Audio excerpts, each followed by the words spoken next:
What's going on, YouTube? If y'all remember yesterday, I spent the night here. We stopped around 4,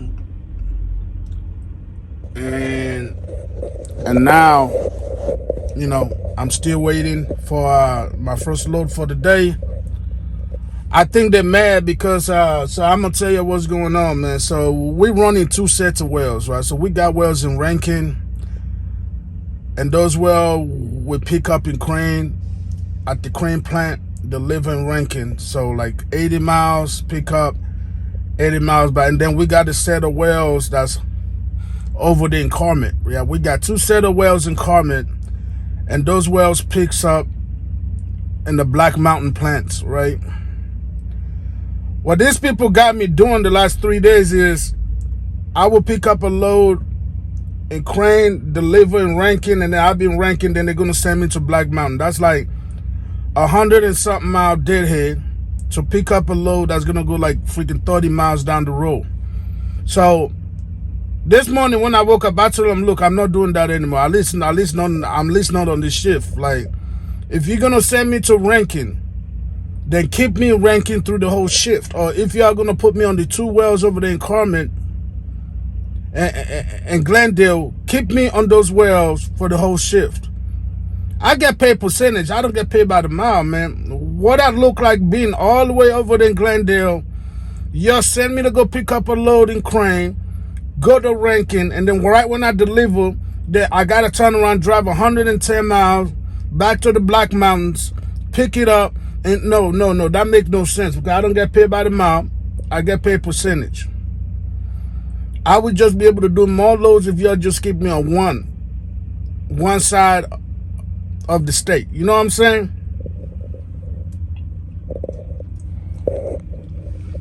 I just want to be on one side of the wells, man. I can't be going back and forth on 3 wells. It makes no sense. It doesn't make sense for my time, and the money definitely doesn't make sense either for me to do that, because then I end up with 2 loads instead of 3 or 4. So yeah, I think that's why we're still sitting here. They're probably mad. I don't know. Or maybe they just, since I'm currently ranking, maybe Rankins apparently hasn't sent out loads or what, I don't know. Or maybe they're waiting on my slot. I think my slot is like 7. We'll see. We'll see what's going on there. So with that being said, while we're waiting out here, I had did a collection of videos like 2 weeks ago that I never got to post. I'm gonna react to some videos that I found. So pretty much it's just talking about why drivers are quitting OTR. Now I'm in the oil field, I'm no OTR, but I did that. I was OTR 6 years, 7 years. So, whether it be as an owner operator under my own authority or as a company driver, OTR is OTR. Yeah, get me? So yeah, I think we're just getting wiser now, man. We're just getting wiser. I ain't gonna tell you no lie. Drivers are getting fed up. Drivers are genuinely all getting fed up, and a lot of these people are getting wise to they're getting wise to their what. They're beginning to know what they want, and I don't blame them. There ain't nothing wrong with that. There's nothing totally wrong with that. Anyway, so let's go ahead and do a reaction to these videos. Let's talk about it. Let's talk about why truck drivers are leaving OTR. Truck driving over the road is a fucking scam. Not only this week did I get some shitty ass loads, I've been sitting on my ass for like 3 days straight now. I think what makes me so angry about that is the days that I'm sitting on my ass, I could be at the crib with my family. People. See, what he just said is so true, man. A lot of these company drivers out here don't have transparency. You know what I'm saying? They don't have transparency. They do some sneaky stuff, right?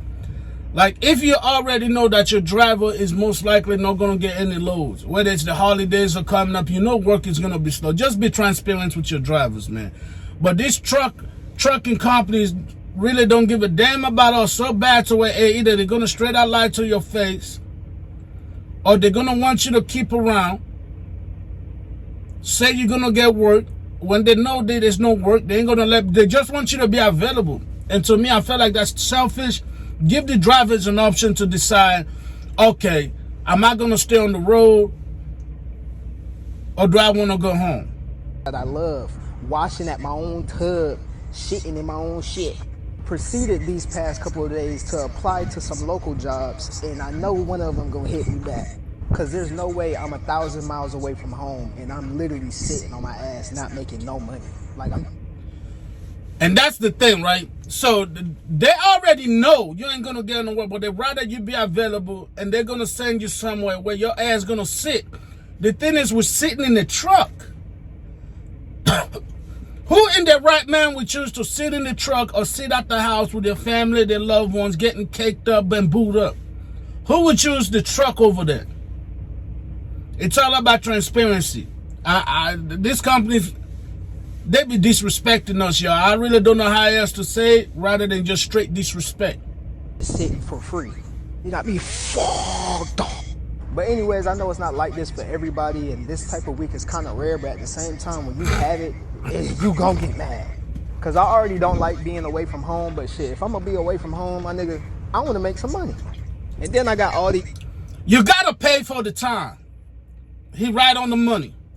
He right on the money. We know what comes with trucking, but if you're gonna get somebody out here sitting in this damn truck, we got to make some damn money. Because y'all didn't stay in the office, dispatchers didn't stay in the office, driver managers didn't stay in the office and not getting paid. Do y'all know? You see what I'm saying? Dispatchers, driver leaders, whoever didn't stay in the office building away from the house without getting paid. But they expect us to just sit in this damn truck or sit in the middle of nowhere thousands of miles away and not getting paid. When you're OTR, that's exactly what's happening when your ass sitting in that truck. When you're local, when you're in the oil field, that's what's happening. You're not getting paid, you're just sitting there. But they don't give a damn like that. They really don't care. And that's beginning to rub me wrong. Local cats in my comments talking about they making more money than me and they get to go home every night. Y'all ain't shit. But nah, I'm trying to get like y'all for real. And I will be very soon. So if you considering doing trucking over the road, hey man, just go out to all you trucking companies out there, man. Stop lying to these motherfucking drivers, alright? Change another motherfucking rate card, I'm gonna whip your... Do it again, nigga. I caught you. Do it again. Do it again, boy. Now that one, I'm gonna tell you right now, that's coming from an owner operator right now. He said change another Raycon. Yeah, y'all ain't slick. Man, listen. I know y'all be out here thinking we just dumb truckers who don't pay attention what's going on, but trust me, we know. OTR drivers, owner operators definitely know. We know when that Raycon be messed with. Now, I think he's joking or he's trying to make a humor of the situation, but we know. Y'all ain't slick. Now, you told me on the phone that I was about to be driving the 2022 Peterbilt. When I get there, it's a C95. Oh, I'm gonna beat your motherfucker. Boy, keep playing with me, boy. Now, stop telling me you got me. You got me on a load to the crib, but you gonna send me 10 hours away on a... Boy, I should beat your ass, boy. You gonna boy. Then why you gonna tell me it's an APU on my truck? It's hot as nigga. Like I said, man, oh boy, he's trying to make a humor of this. But to all the inspired truck drivers, the recruiter gonna tell you whatever it takes to get you into the company. I need y'all to realize that. If you're a new driver, you're about to go to trucking school, that recruiter is gonna tell you whatever it takes to get your ass in the company. That's their job. Stop on that plan, man. You lie. Y'all know the biggest lie is they'll tell you, oh, you gonna make $15,000 up to $3,000. But soon that check come in on Friday, $1,000. That's what my stomach be hurt.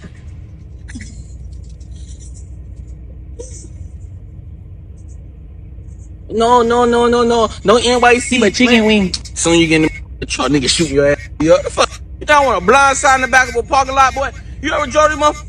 Get hard, nigga. Stop playing. You just told me what in New York. Now you gonna send me up. That boy, you don't get nigga, boy. I told you I'm from down south, boy. You better keep you down here now. Hold on. One more. cut the gas card off again. Do it again, cause this ain't mine. And if you broke, then you say that. Don't be having people out here running around 500 miles from the crib, and you ain't trying to pay for the gas, man. Stop playing. And to the dispatchers out there, man, y'all be on that phone talking all that, right, get real smart, like, well, I'm a professional driver. I can professionally pull this up in your apartment and professionally knock on your door and professionally go to that ass. Like, I keep playing with y'all, boy. Not to play with, boy. Alright guys, you know it's Friday. It's payday for everybody, but... Oh man, this is gonna be good. When I found this clip, I know it was gonna be good. He's a Swift driver. We all started with Swift. I don't care what the super truck are gonna say. We all started with trucks, with companies like Swift. So shout out to Swift. But I want y'all to realize something. He got to start in the trenches. And one of the biggest trenches is Swift. But y'all listen now. Y'all listen. I'm telling you. They're going to tell you whatever it takes to get you in that truck. You know, the last 3 weeks, I mean, every basically check has been pretty weak for me with Swift, man. I'm not going to lie. I'm going to be real transparent with you. If you are a new grad or whatever, if you're going to go with Swift, if you have to, get on a dedicated account or even a local. I mean, it'd probably be better is to get 21 and 22 an hour, to be honest. At least you're getting paid per hour, you know what I mean? Like, because dude, regional or OTR, it's chump change, bro. I'm telling you right now, it's like, bro, I'm getting $600 to $650, sometimes $700 a check, bro. It's bad. Like, my first road trip. All right, now he's talking about his check. You know, now keep in mind, he a new driver now. We're not gonna overjump this. I told you the trenches. Now, if you're somebody who, like me, when I got in trucking, where my weekly paycheck was like, you know, $300, $600-700 was a win for me. You know, that was a $300 pay raise, right? But if you're somebody in a position you're getting $1,200, $1,000 a week right now, that warehouse job or whatever job it is, that's something to think about. But I will say it does get better as you get more experience, because you can then transition to other companies that are going to pay you more. All over the road, I spent 17 days on the road straight, bro. I got like $700 a week. Like, bro. This is ridiculous, bro. Like, I can make $800 working 6 hours a day with Uber like I used to, bro. Like, this is stupid. So like, I went off on my driver leader. I'm like, bro, I can't do this no more. Like, I'm about to go. I called placements, and since I'm about to go on my honeymoon and I get married for 3 weeks or whatever, I won't be back till March 10th after this little road trip. So I'm just gonna call placements a week before I get back, and if they don't have nothing for me, then I'm going somewhere else, because I cannot do this for chump change, bro. Like, I just can't. Like I said, I'd rather get paid $23 an hour doing local or whatever. Like, I even know like food locals, even though they're like super hard, like Cisco or McLean or whatever, I know they put in work, but like, I'd rather get paid $30 an hour to do some damn hard work or whatever and get money, you know what I mean? I'm not lazy, bro. I used to work for the post office, bro. I would work 11 to 12 hours a day with the post office doing my route, and then I would do like 2 or 3 hour swing routes on somebody else's route. So like, I know how to put in work, bro. Like, I know. And I'm just like, I'm not lazy, but bro, it's like they give me like 1,000-mile loads and give me like 4 to 5 days to get there, bro. Like, I can do. Oh, I remember them days. Oh my, y'all, you get 1,000-mile load for 4 or 5 days. You can deliver that load in 2 days, y'all. And that's the killer. That's what kills you on the OTR, man. Especially when you're new, when you're fresh. Because people that been there for 2-3 years, they're gonna get a better paid load and the more on-time delivery loads. But when you're new, they're testing you out. They're trying to see dependable or not. But that's not the point, though. Because your bills ain't testing you out. Yeah. Your bills don't care if you're dependent. Your bills want to get paid now. Yeah. The landlord want that money now. So I know what he's saying. Those type of loads, man, I remember, man. I've been there, done that. Like, I got a load right now that I'm waiting, if I wasn't broken down real quick, Like I gotta go back to Cali, San Bernardino, which is like right where I live area or whatever. That's like almost a little less than 1,100 miles to get there, right? I can do that in 2 days, bro. 2 days. They're giving me all the way like 5 days to get there. Tuesday, bro, Tuesday, and I can't even deliver it early. So it's like, bro, like my manager's like, well, you only did like 1,700 miles last week. Like, what do you think? I'm like, bro, well, I'm just doing it based on what loads you guys give me and the delivery times, and I can't deliver them early. Like, I told him, I was like, I could do this load in 2 days. You're giving me 5 days to do it. So like, what am I supposed to do? Like, please. So I'm just done with Swift, bro. Like, Swift is Truckers are just done with OTR, man.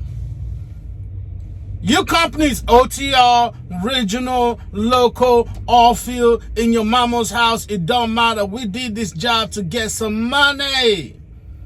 We didn't get into trucking to make the trucking company money. Yeah, I know that's part of it, but we need some money. You got to respect the time. You got to, you got to respect our time, because you respect our time, you're going to pay us for our time. That's what it comes down to. ass cheeks. Like, I can't do this crap. I ain't trying to come off rude or nothing, but, you know, OTR, it might have sucked for some people, and some people might like it, you know, to each his own, but, you know, whenever you get, I know as a company driver, it sucks, like, I hated it as a company driver, because I wasn't making no money, and I killed myself for a little money, but now where I'm at now, OTR is great, and I'll be out here. Yeah, I'll stay out here 2 or 3 months if I could, if I wanted to, because the money is that good. And then, shoot, I could be home after those 2 or 3 months of me staying out. Shit, I could be home sitting, chilling for probably the rest of the dang on year, the way that I've been running out here. So, yeah, like I said, it might suck for you, but for everybody else, it might be good. Now, what he's talking about, everybody else, I'm gonna assume he's an owner operator, okay? So the beauty about owner operator is when you got your own truck contracted to a reasonable company that understand the power or that owner operators have, you can take off whenever you want to, especially if you got a paid off truck. We ain't talking about them raggedy ass cash trucks, because you ain't gonna be able to run nothing without breaking down. We're talking about a decent truck. So this 2025 mess around, get you like a 2017, 2019, and you keep that truck in good running shape. Like you see said, you can put in 3 months, go home for a month, 2 months, because you make more money. But obviously with more money comes more responsibility. So he's not able to relate what the company drivers are going through, because he's in a position to where he's making a little bit more money. But like I said earlier, guys, we all got to start from the trenches. We got to start in the trenches, guys. When you're getting that experience in, you're going to deal with the Swift, you're going to deal with the Warners, you're going to deal with the JB Hunt, you're going to deal with the US Express, all those people that give you an opportunity. You're not going to make no money as a new driver. After a year or so, or if you're financially responsible and you come in, put in 6 months and you got some bread, get you a truck, become an owner operator, then you can call the shots like that.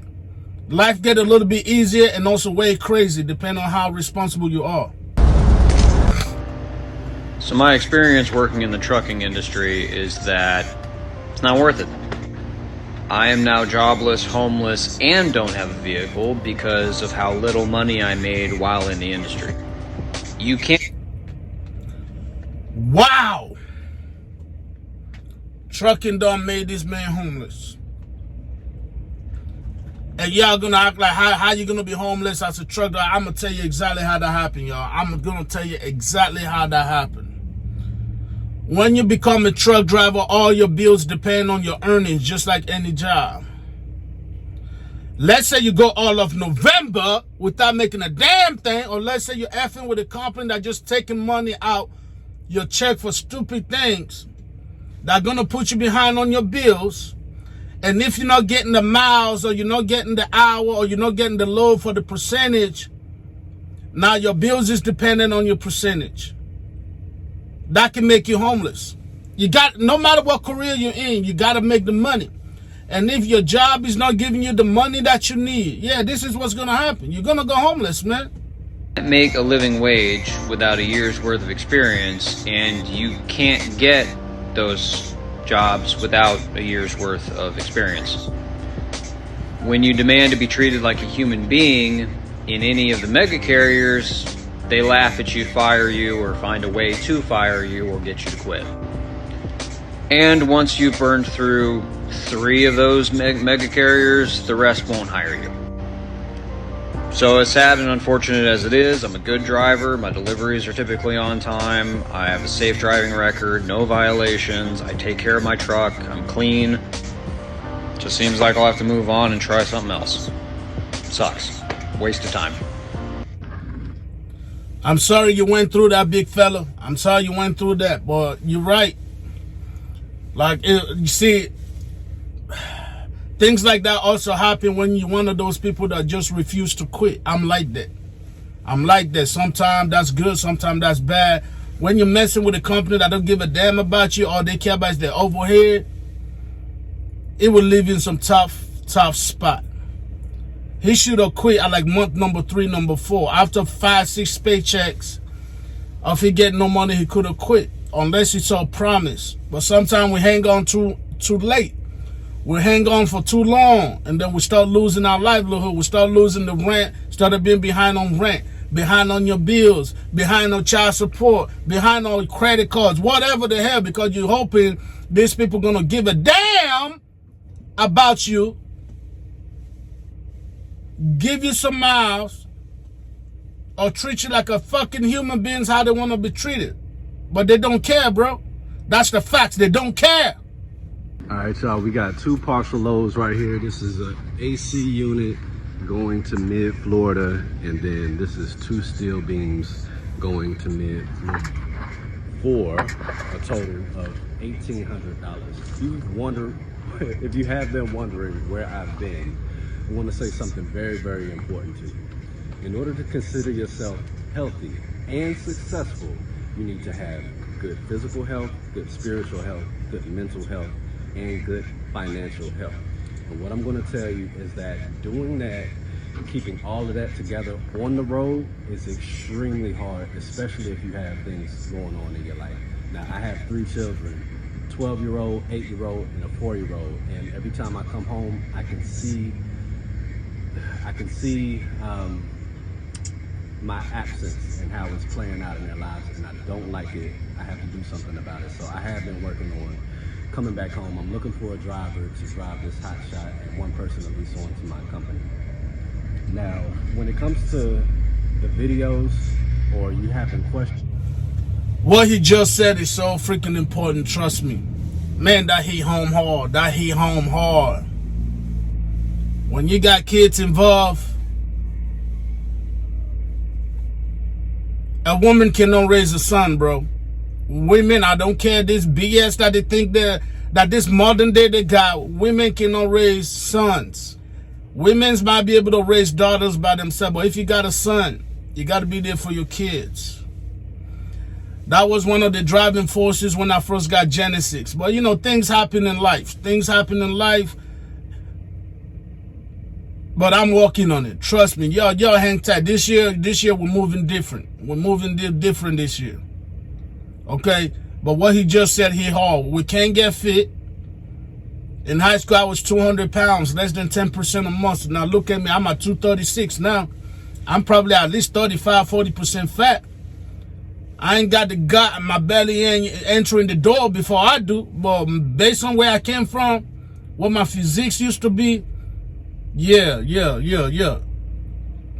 One thing fall apart, the rest gonna fall apart. So there goes your spirituality is gone, your mental health is gone, and definitely your physical health is gone. You gotta time it right, and that's why being an owner-operator, that's part of the good things about being an owner-operator is you can somewhat manage that.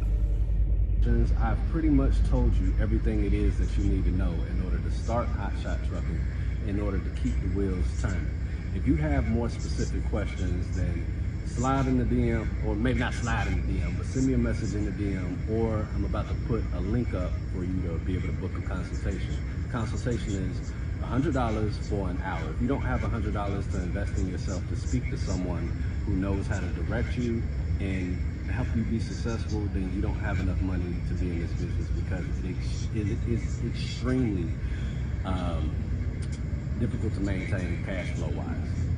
It costs a lot of money to run this business. I'll just say it like that. I still pay for consultations when I want to speak to someone about something. So I don't really have much else to say. Everything I'll be showing you will be a little repetitive.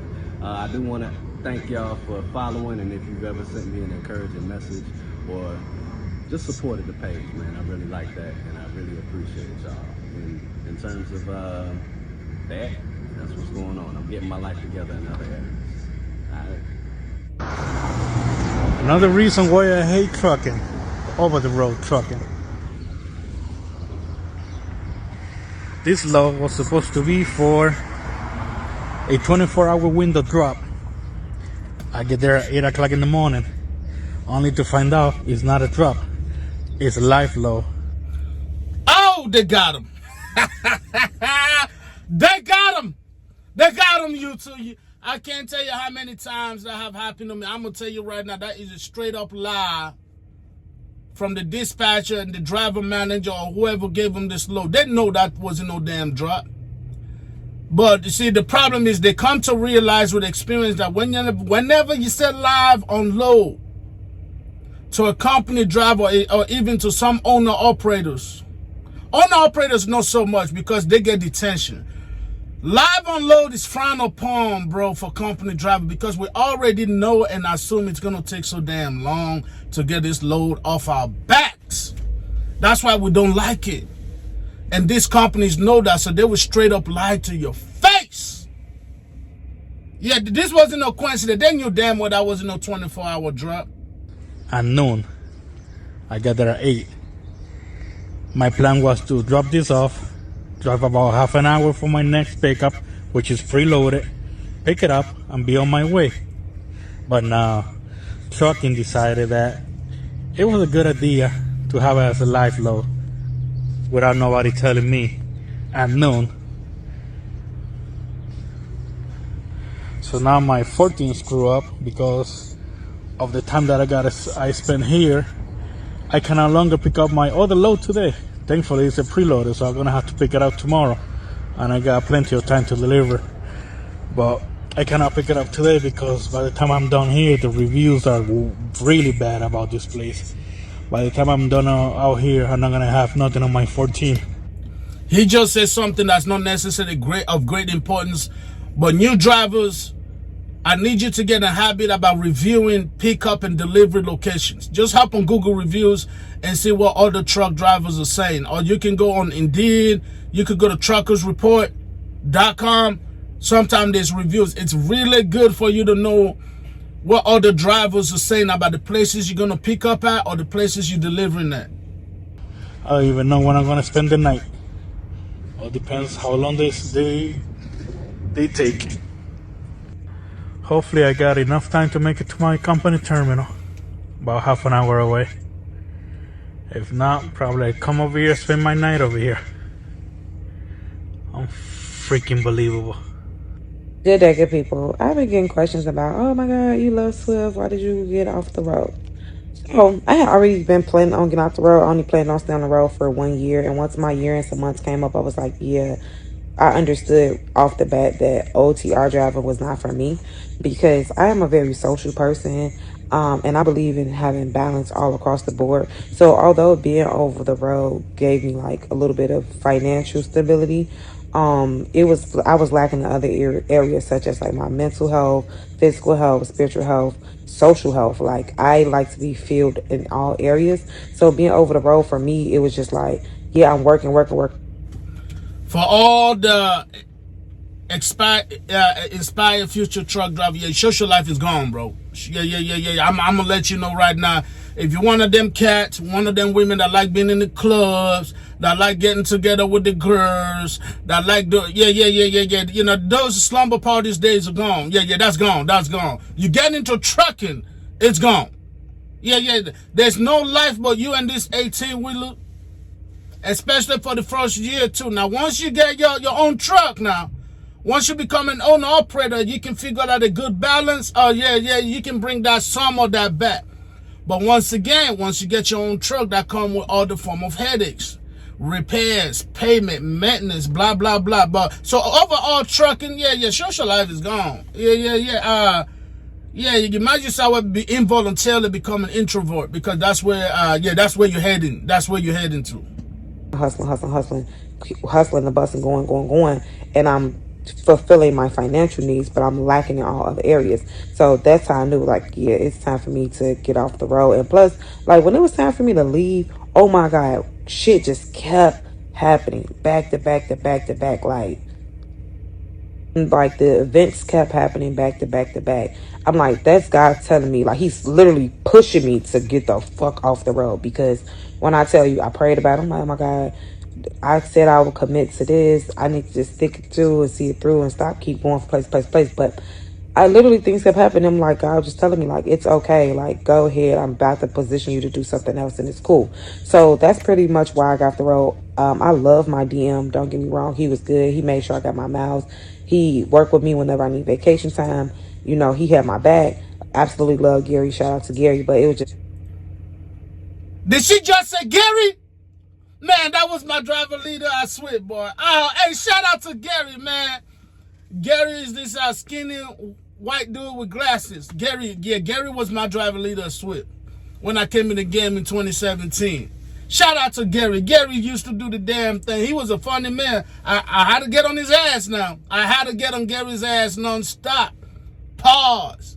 But Gary was a good driver manager, man. Like, as for me personally, for my personal development and growth, it just wasn't conducive to the lifestyle that I want to live. Like, the things that I'm trying to create for myself. It's definitely a great stepping stone. I love the things that I've experienced, the people that I've met, the things that I've learned over the road. And I'm going to continue trucking. I'm just doing it on a local level because I like trucking. But I'm just not doing it over the road anymore. That is the reason why truck drivers are living OTR, people. That's the reason why truck drivers are living OTR, and I don't blame them. I don't blame them. Trucking is not a game, man. It's a life. You know what I'm saying? And there's a lot that come with it. It's a little bit better if you work with a company that respects your time, that respects you as a person. A company that's transparent, no selfish motherfuckers that just want to make their money and effort your money at every chance to get. You can have a good time in trucking financially. You can, but you have to have financial literacy, man. I've been on my financial literacy game mid-2024, and this coming year, man, we're gonna double down. I got 2 more years left in trucking, at least like I know it. You know, I may stick around a little bit more after that, but we plan on doing other things outside of trucking, YouTube, and I hope y'all enjoyed the video, man. If you're an aspired truck driver, man, I hope you're paying attention so you come in set. Like old girl said, have a plan when you're gonna get out. One thing I would say, if you're one of the few lucky ones that have financial literacy, you come in, you set yourself up with a good company, and you're making good money, that will become addictive. So that may have to get you to do an audible on your exit plan. But at the end of the day, bro, you love what you do when you are compensated properly for what you do. When you are treated respectfully for what you're doing. That's the formula that some companies don't get. You treat your drivers right, they're gonna stay tight with you. You give your truckers, you prioritize your drivers' earnings over your company's selfish ambition, you're gonna have a very high retention rate. But unfortunately, 70% of trucking companies don't have a good retention rate. That's why they gotta keep bringing in new suckers every week, twice a week. Because they don't know how to treat their drivers. They don't have the understanding, or they haven't studied the formula how to retain good drivers. It's simple, man. Treat your drivers right, they're gonna stay. You don't have to worry about bringing in new drivers. You don't have to worry about training new drivers, because the old ones you got are gonna stay. that was one of the reasons why I went to Landstar in the beginning, because that was the reputation of Landstar. That's what was so crazy hard for you to get into Landstar. Because Landstar knew how to treat their drivers and the people that stayed, and they had a good reputation. It got effed up now. It got effed up, but that's a whole different story. I mean, it's still better than nothing, better than 70% of owner-operating companies out there. But y'all need to study the damn formula. Yeah, the trucking companies are business. But the people that are making the company money need to be prioritized too. Not just your damn overhead.